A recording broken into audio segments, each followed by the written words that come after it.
Morning all market வந்து ஒரு buying சைடுக்கு தான் ஃபோக்கஸ் பண்ணுது. பிகாஸ் ஆஃப் என்னன்னாக்கா இவ்வளோ பெரிய ஒரு நெகட்டிவ் டெல்டா கொடுத்துட்டு மார்க்கெட் வந்து மேலே கொண்டு போய் க்ளோஸ் வச்சிருச்சு.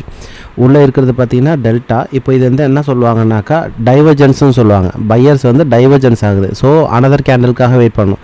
சப்போஸ் இந்த கேண்டில் மேலே க்ளோஸ் வச்சுருந்துச்சு அப்படின்னாக்கா மார்க்கெட்டு இங்கேருந்தே பை சைடுக்கு போயிருக்கும். ஸோ கீழே ஏன் வந்துச்சு அப்படின்னா காலையில் இங்கே பாருங்கள், இந்த இடத்துலலாம் ட்ரேடே நடக்கலை. ஜீரோ இடையில வந்து எம்டியாக இருக்குது இந்த பாக்ஸ். ஸோ அதுக்காக மார்க்கெட்டு கீழே வரும். ஸோ நம்ம வந்து என்ன சொல்லியிருந்தோம்னாக்கா இந்த சப்போர்ட் லெவல் இதுதான் வந்து சப்போர்ட் 1, இது சப்போர்ட் 1, சப்போர்ட் 2.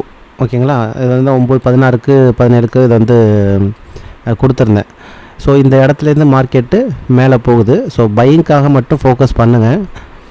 அதே மாதிரி இன்னொரு முக்கியமான விஷயம், இந்த 56K இதில் இருக்கக்கூடிய இவ்வளோ பெரிய இடத்துல 1, 2, 3, 4, 5 கேண்டலில் இந்த 56K தான் வந்து அதிகமாக வந்த இடம்.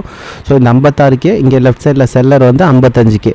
ஸோ இந்த வேல்யூ பார்த்துக்கங்க, 25,014 மார்க்கெட் தாண்டி மேலே க்ளோஸ் வைக்கும்போது மார்க்கெட்டு ஒரு பையிங் சைடில் மட்டுமே போகிறதுக்கு உண்டான ப்ராபபிலிட்டி இருக்குது. இன்னொன்று மார்க்கெட்